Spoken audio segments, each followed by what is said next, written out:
الحمدللہ رب العالمین والصلاة والسلام علی سید الانبیاء والمرسلین اما بعد فاعوذ باللہ من الشیطان الرجیم بسم اللہ الرحمن الرحیم۔ سورہ دخان چل رہی تھی اور اس کی تقریباً 47 آیات کی تفسیر ہوئی تھی، اور ان ماقبل اور موجودہ آیات میں کفار پر جو جہنم میں عذابات مسلط کیے جائیں گے ان کی کچھ تفصیل بیان ہو رہی ہے۔ لہذا اللہ تعالیٰ نے ارشاد فرمایا کہ ثم صبوا فوق رأسہ من عذاب الحمیم، پھر اس کے سر کے اوپر کھولتے پانی کا عذاب ڈالو۔ یعنی پیچھے آیت یہ گزری تھی 47ویں آیت میں، جس میں اللہ نے فرمایا خذوہ، کہ تم اے فرشتو تم اس کو کافر کو پکڑ لو، فاعتلوہ، پھر اسے گھسیٹو، زبردستی زور سے گھسیٹو، الی سواء الجحیم، ٹھیک بھڑکتی آپ کی آگ کی طرف، یعنی جو بالکل مناسب طریقے سے پیدا کی گئی ہے اس بھڑکتی ہوئی آگ کی طرف اس کافر کو گھسیٹ کے لے جاؤ۔ ثم صبوا، پھر ڈالو تم فوق رأسہ، اس کے سر کے اوپر سے، من عذاب الحمیم، گرم کھولتے پانی کا عذاب۔ یعنی یہ اس طرح ہوگا کہ کافر کو پکڑ کے جہنم میں کھڑا کر دیا جائے گا اور کھولتا ہوا پانی ڈالا جائے گا، جس سے اس کے سر کی کھال پگھل جائے گی، پورے بدن کی کھال پگھلے گی اور صرف ہڈیوں کا ڈھانچہ رہ جائے گا۔ اب یہ نہیں کہ معاملہ سارا ختم ہو جائے پھر ایک دم صحیح ہو جائے گا، پھر کھولتا ہوا پانی ڈالا جائے گا۔ کروڑوں کے قریب کفار ہوں گے جہنم میں، اور وہ چیخ رہے ہوں گے، چلا رہے ہوں گے، اور اللہ تعالیٰ اس طرح ان کو مختلف عذابات میں گرفتار فرمائے گا۔ ذُقْ، انہیں کہا جائے گا کہ چکھ، اِنَّکَ أَنْتَ الْعَزِيزُ الْكَرِيمُ، ہاں بے شک تو ہی بڑی عزت والا کرم والا ہے۔ یہ اصل میں تنزیہ کلام ہوگا، جیسے ہم کسی شخص کو ڈاکو پکڑ لیں مثال کے طور پر، اب مارتے جائیں اور بولیں کہ ہاں بڑے عزت مل رہی ہے نا، بہت مزہ آ رہا ہے، بڑا مقام حاصل ہو رہا ہے، تو یہ اس طرح تنزیہ جملے کہنے سے یہ ایک اور تکلیف اور اذیت ہوتی ہے، اور خصوصاً اگر کوئی شریف آدمی ہو اس کے لیے تو اس طرح کے تنزیہ جملے اور زیادہ باعث تکلیف اور اذیت ہوتے ہیں۔ مار کی تکلیف کم ہے، زبان کی تکلیف بڑی شدید اور سخت ہوتی ہے، لہٰذا دونوں طرح کا عذاب ہوگا، جسمانی عذاب بھی ہے، روحانی عذاب بھی ہے، ذہن کے اوپر بھی ایک ٹینشن ٹارچر ہے، اور قلب کے اوپر بھی ان کے سخت ندامت پچھتاوا اور اس قسم کے تنزیہ کلام کی بنا پر غم طاری ہوگا، اور ظاہری عذاب بھی ہو رہا ہوگا۔ اِنَّ هَذَا مَا كُنْتُمْ بِهِ تَمْتَرُونَ، یہ ہے وہ جس میں تم شبہ کیا کرتے تھے۔ تو دیکھیے آج بھی چاہیے کہ قرآن کا مطالعہ کیا جائے، کہ آج بھی بہت سے لوگ قرآنی خبروں کے بارے میں شک میں گرفتار ہیں۔ ایسا نہ ہو کہ ایک وقت ہو کہ یہ خطاب آپ سے بھی ہو جائے کہ یہی وہ چیز ہے دیکھو جس کے بارے میں تم شک کیا کرتے تھے۔ اس لیے ہماری خواہش یہی ہے، ہم یہی ریکویسٹ کریں گے کہ اسلام کا مطالعہ کیا جائے، قرآن کا مطالعہ کیا جائے، اس کو سنجیدگی سے پڑھا جائے، اور پڑھنے کے بعد غور و تفکر کیا جائے کہ اس جیسی بہترین کتاب، حق کتاب پوری کائنات میں موجود نہیں ہے۔ لہٰذا اس پر ایمان لانے کا مطلب ہے اللہ تعالیٰ کی باتوں پر یقین رکھنا، اور اللہ تعالیٰ کی باتوں پر یقین رکھنے کا مطلب ہے اخروی نجات۔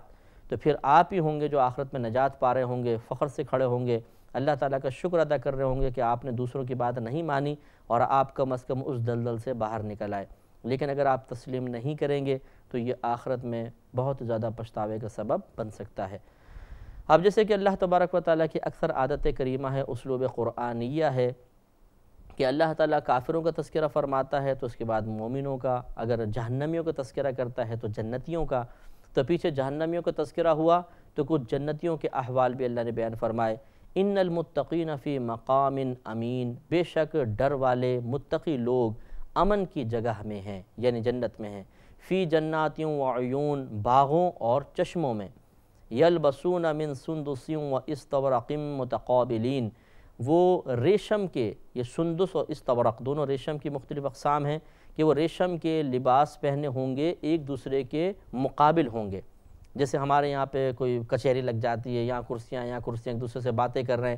اس طریقے سے وہاں پر بھی تخت بچھائے جائیں گے، اور جنتی ایک دوسرے کے سامنے بیٹھے ہوں گے، نعمتیں کھا رہے ہوں گے، بہترین قسم کا ان کا لباس ہوگا، ایک دوسرے سے گفتگو کر رہے ہوں گے۔ کذالک، معاملہ اسی طرح ہے۔ وَزَوَّجْنَاهُمْ بِحُورٍ عِین، اور انہیں ان کی شادی کروائی جائے گی ایسی حوروں کے ساتھ، ایسی عورتوں کے ساتھ کہ جو نہایت سیاہ اور روشن بڑی آنکھوں والی ہیں۔ بحور عین، کہ ان کی آنکھیں بھی بڑی ہیں، سیاہ ہیں اور روشن آنکھیں، چمکتی ہوئی آنکھ۔ ایک ہوتا ہے کہ جو سفیدی ہوتی ہے آنکھوں کی، ان میں کچھ کچھ پیلا پن ہوتا ہے۔ بعضوں کی آنکھیں بڑی خوبصورت اس انداز سے ہوتی ہیں، اس اعتبار سے ہوتی ہیں کہ کالے ڈھیلے کے بعد جو سفیدی پوری آنکھ میں وہ انتہائی چمکدار ہوتی ہے اور اس میں بالکل ذرہ برابر گندگی نہیں ہوتی۔ یہ اگر آپ کو دیکھنا ہو تو چھوٹے بچوں کو دیکھیے، جو 6 مہینے کا ہو، 8 مہینے کا ہو، سال کا بچہ ہو، کبھی اس کی آنکھ کھول کے آپ غور سے دیکھیے، پوری پھاڑ مت دیجیے گا، کھول کر آنکھ دیکھیے تو آپ یہ دیکھیں گے انتہائی سفیدی ہوتی ہے اور بالکل کالا ڈھیلا الگ نمایاں نظر آ رہا ہوتا ہے۔ یہ بڑی خوبصورت آنکھ ہوتی ہے۔ تو اس جنتی عورت کی خوبصورتی بیان کرنا مقصود ہے تاکہ قلب میں رغبت پیدا ہو کہ اللہ تبارک و تعالی نے متقین کے لیے ایسے ایسے پیارے انعامات جمع کر رکھے ہیں۔ اس حور کے بارے میں نبی کریم صلی اللہ علیہ وسلم نے غیبی خبر دیتے ہوئے ارشاد فرمایا کہ اگر وہ حور دنیا میں صرف اپنا ناخن ظاہر کر دے تو مشرق و مغرب روشن ہو جائیں گے، یعنی سورج اپنی روشنی بھول جائے، ایسا اللہ تبارک و تعالی نے اس کو روشن بنایا ہے۔ اور ایک روایت میں ہے آپ نے ارشاد فرمایا کہ اگر وہ اپنی اوڑھنی یعنی دوپٹہ دنیا میں ڈال دے تو دنیا کے سارے لوگ فتنے میں مبتلا ہو جائیں گے، یعنی وہ ایسا معطر ہوگا، ایسا چمکدار، ایسا نفیس ہوگا کہ سارے لڑیں گے آپس میں کہ اس کو میں حاصل کرتا ہوں۔ تو ایسی وہ عظیم نعمت اللہ نے تیار کر رکھی ہے ان لوگوں کے لیے جو دنیا میں اپنے آپ کو گناہوں سے بچاتے ہیں، نیکیوں پہ استقامت حاصل کرتے ہیں، اپنے قلب کی، زبان کی حفاظت کرتے ہیں، گناہوں سے دوری اختیار کرتے ہیں اور گناہوں سے دوری کی وقتی اور معمولی آسان سی مشقت کو برداشت کرتے ہیں، اس کے لیے اللہ تعالیٰ اتنا بڑا انعام عطا فرمائے گا۔ یدعون فیہا بکل فاکہۃ آمنین، وہ اس میں جنت میں ہر قسم کے پھل کو طلب کر رہے ہوں گے، آمنین امن والوں میں سے ہو کر، یعنی بالکل امن میں ہوں گے۔ کوئی ایسا نہیں کہ قیمت دینی پڑے گی، کوئی ڈانٹ ٹپٹ ہو رہی ہو یا لائن میں لگ جاؤ پھر تمہیں پھل ملے گا، ایسا کچھ بھی نہیں۔ وہاں پر تو ادنا درجے کا جنتی جو ہوگا، آپ کو بتایا تھا کہ نبی کریم صلی اللہ علیہ وسلم نے ارشاد فرمایا کہ اسے دنیا سے 10 گنا زیادہ بڑی جنت دی جائے گی، یعنی اتنا پراپرٹی ہوگی، اس کی اتنا رقبہ ہوگا کہ اس دنیا کو 10 گنا آپ کر لیجئے، اتنی بڑی اس کی جنت ہوگی۔ سرکار فرماتے ہیں کہ اس کے 80,000 خدمت گزار ہوں گے، 80,000۔ یہاں پہ ایک نوکر رکھنا مشکل ہو جاتا ہے گھر میں، اور وہاں پر 80,000 تو اس کے خدمت گزار ہوں گے۔ اب آپ بتائیں کیا کیا نعمتیں ہوں گی۔ تو وہ اتنی بڑی بڑی نعمتوں کے لیے عمل دنیا میں کتنا تھوڑا سا رکھا گیا ہے، بس 5 وقت نماز باجماعت ادا کرے انسان، گناہوں سے اپنے آپ کو بچائے، قرآن پاک کی تلاوت کر لے، ماں باپ کی خدمت کرے، بیوی بچوں کے حقوق ادا کرے، اپنے ذہن کو پاکیزہ رکھے۔ تھوڑا سا یہ کام ہے، ذرا سی آدمی محنت کر لے۔ یہ اچھی طرح یاد رکھیے گا،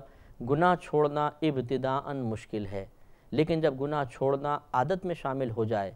عبادت اختیار کرنا ابتداءً مشکل ہے، لیکن جب عبادت اختیار کرنا عادت بن جاتا ہے تو پھر آدمی کی مشقت ختم ہو جاتی ہے۔ کوشش یہی کرنی چاہیے کہ گناہ چھوڑنے کو اور عبادت اختیار کرنے کو اپنی عادت بنا لیں۔ جب ایک کام عادت میں شامل ہو جاتا ہے تو تکلف آزمائش ختم ہوتی ہے۔ مثال کے طور پہ دیکھیے، ایک باڈی بلڈر ہے، اس کی عادت ہے کہ روزانہ وہ 2 گھنٹے ویٹ اٹھاتا ہے، ورزش وغیرہ کرتا ہے، اسے اس میں کوئی مشقت محسوس نہیں ہوگی۔ ایک کھلاڑی ہے، صبح سے شام تک کھیلنا اس کی عادت میں شامل ہے، کوئی مشقت محسوس نہیں ہوگی۔ ایک ورکر ہے، آفس میں آتا ہے، اپنا کام کرتا ہے، صبح سے شام تک اس کی عادت میں شامل ہے کہ کام اسے کرنا ہے، کوئی کوفت محسوس نہیں ہوگی۔ جو بہنیں گھر کا ریگولر کام کرتی ہیں وہ ان کی عادت میں شامل ہے، انہیں کوئی آزمائش محسوس نہیں ہوگی۔ اسی طریقے سے جب نماز پڑھنا، عبادت کرنا بالکل ہماری عادت اور روٹین میں شامل ہو جاتا ہے، مشقت ختم ہو جاتی ہے۔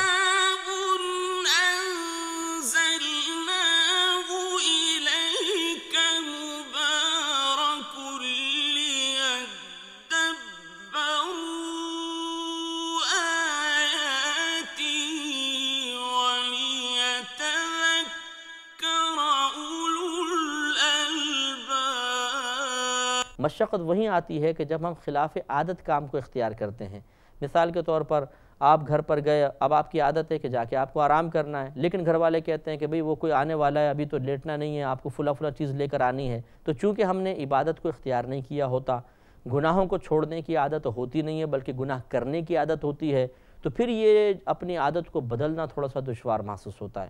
بس یہی ہمیں دیکھنا ہے کہ آج اگر گناہ چھوڑنا مشکل ہے، کیوں ہے؟ اس لیے کہ یہ گناہ کرنا ہماری عادت بن چکا ہے۔ تو کل جب ہم اس عادت کو بدل لیں گے، گناہ چھوڑنے کی عادت پڑ جائے گی، تو پھر گناہ کرنا مشکل ہو جائے گا، معاملہ مختلف ہو جائے گا۔ اسی طرح عبادت کو ترک کرنا یہ ہماری عادت میں شامل ہے، تو عبادت کرنا مشقت محسوس ہوتا ہے، ارے کون وضو کرے، کون جا کے نماز پڑھے، حالانکہ 5-7 منٹ کا وقت لگتا ہے، صرف 5-7 منٹ۔ لیکن جب یہ عادت بدل جائے گی اور نماز پڑھنا، عبادت اختیار کرنا ہماری عادت میں شامل ہو جائے گا، تو پھر عبادت ترک کرنا مشکل ہو جائے گا۔ اب اگر کبھی نماز نکلے گی تو ایسا لگے گا جیسے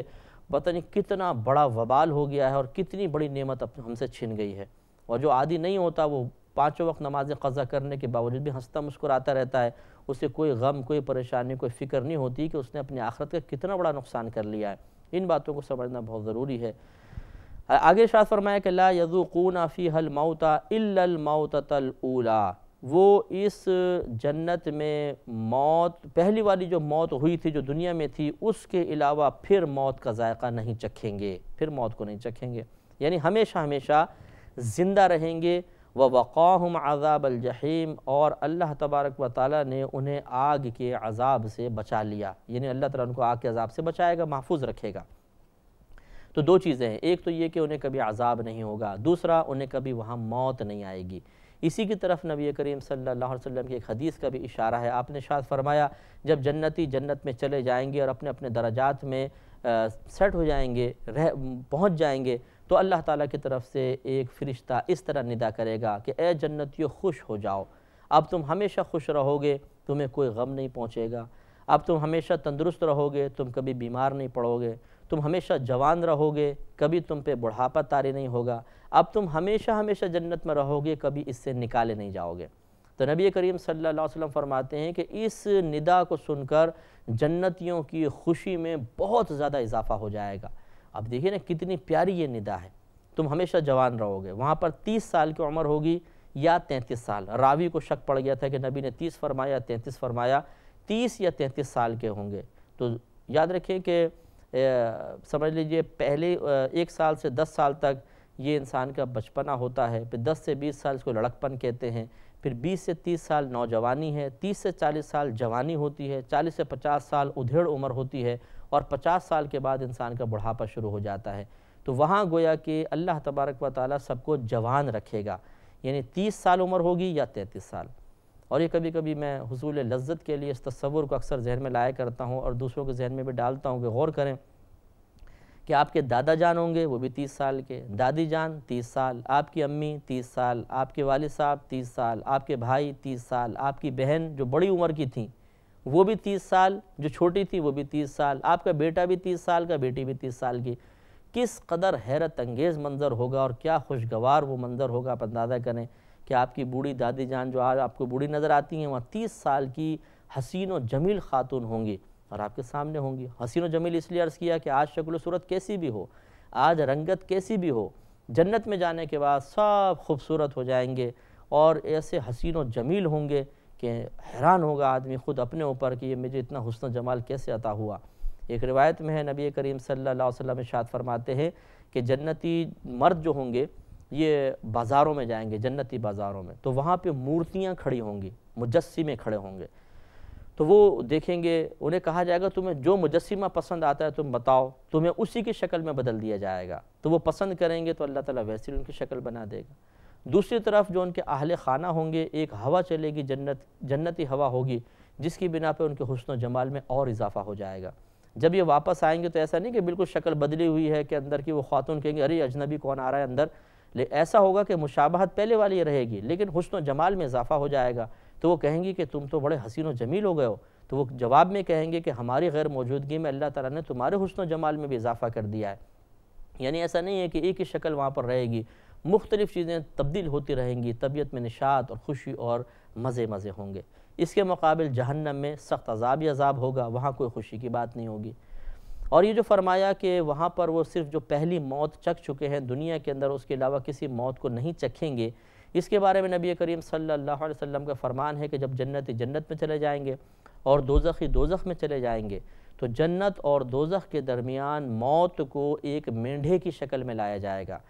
اور اعلان باقاعدہ کیا جائے گا کہ اے جنتیوں خوش ہو جاؤ کہ اس کے بعد کبھی موت نہیں، اے جہنمیوں غم میں مبتلا رہو کہ اس کے بعد کبھی موت نہیں، اور اس کے بعد اس موت کو ہی ذبح کر دیا جائے گا، موت کی ہی موت ہو جائے گی۔ اس وقت جنتیوں کی خوشی کا ٹھکانہ آپ خود اندازہ کر لیں اور دوزخیوں کا غم اور حسرت کا ٹھکانہ کیا ہوگا۔ تو یہ ایسے ایسے مناظر آنے والے ہیں عنقریب۔ ان وعدہ خداوندی پر اعتماد رکھیے اور ان وعدوں کے موافق عمل کرنے کی کوشش کریں تاکہ اللہ کی طرف سے وہاں انعامات ملیں، اور وہاں پر جانے کے بعد پچھتانے کا کوئی ایسا موقع نہ ملے کہ ہم یہ کہیں کہ کاش ہم دنیا کے اندر فلاں کی بات مان لیتے، کاش ہم اللہ تبارک و تعالیٰ کو راضی کرنے والے عمل کر لیتے، پھر یہ موقع دوبارہ حاصل نہیں ہوگا۔ فضلا من ربک، یہ تمہارے رب کے فضل سے ہوگا۔ ذالک هو الفوز العظیم، یہ ہی بڑی کامیابی ہے۔ دیکھیے یہ سمجھیے اللہ تعالیٰ نے کتنی پیاری بات بیان فرمائی کہ یہ ہی بڑی کامیابی ہے۔ دنیا کا مال و متاع حاصل ہو جانا، نوکری میں ترقی مل جانا، کسی افسر کا یا کسی سیٹھ صاحب کا منظور نظر بن جانا، وقتی انعامات تو دلواتا ہے لیکن یہ کامیابی نہیں ہے، یہ عارضی کامیابیاں ہوتی ہیں۔ سیٹھ صاحب ناراض ہوئے نیچے آ جائیں گے، افسر ناراض ہوا نیچے آ جائیں گے، آج دولت ہے کل دیوالیہ ہو گئے، پھوٹی کوڑی کے محتاج ہو جائیں گے۔ انسان سے سب کچھ چھن سکتا ہے، لیکن اگر اللہ تبارک و تعالیٰ راضی ہو گیا اس کے بعد کچھ چھننا نہیں ہے۔ تو حقیقی کامیابی پھر یہی ہے، اسی کامیابی کے لیے ہمیں زیادہ عمل کرنا چاہیے۔ وَإِنَّمَا يَسَّرْنَاهُ بِاللِّسَانِكَ لَعَلَّهُمْ يَتَذَكَّرُونَ، تو ہم نے اس قرآن کو تمہاری زبان میں آسان کر دیا تاکہ یہ لوگ سمجھیں۔ یعنی نبی کریم صلی اللہ علیہ وسلم کی زبان عربی تھی، اس عربی زبان میں اس قرآن کا سمجھنا اللہ نے آسان فرمایا تاکہ یہ کفار سمجھیں، ہدایت حاصل کریں۔ لیکن یہاں سمجھنے سے مراد ان آیات کا سمجھنا ہے کہ جو احکام شرعیہ سے تعلق نہیں رکھتی ہیں، یعنی ان آیات میں تعویلات وغیرہ کی یعنی مزید وضاحت کی ضرورت نہیں ہوتی ہے۔ عام آیات عذاب کی ہیں، ثواب کی ہیں، ترغیب کی ہیں، ضرب الامثال ہیں، مثالیں بیان کی گئی ہیں وغیرہ وغیرہ۔ ورنہ واقعی قرآن کا سمجھنا ہر ایک کے لیے آسان نہیں ہے۔ جو آیات ایسی ہیں جن میں تعویل یا اپنی رائے کی گنجائش ہے کہ اس کی وضاحت کرنی پڑے گی، اسی طرح جو احکام شرعیہ سے متعلق آیات ہیں عوام الناس ان کو ہرگز نہیں سمجھ سکتی ہے۔ ان کے سمجھنے کے لیے اور ان سے احکام کو مستنبط کرنے کے لیے اصول ہیں جن کا سیکھنا پڑتا ہے، عوام ان اصولوں کو نہ جانتی ہے نہ اس سے استفادہ کر سکتی ہے۔ فَارْتَقِبْ إِنَّهُمْ مُرْتَقِبُونَ، تو آپ انتظار کیجئے، یہ کفار بھی کسی انتظار میں ہیں۔ یعنی حبیب کریم آپ بھی انتظار کیجئے، ان کو مہلت دیجئے، یہ جہاد سے پہلے کی آیت ہے، اور یہ بھی کسی انتظار میں ہیں، یعنی اللہ کی گرفت کے انتظار میں ہیں۔ وآخر دعوانا ان الحمد للہ رب العالمین۔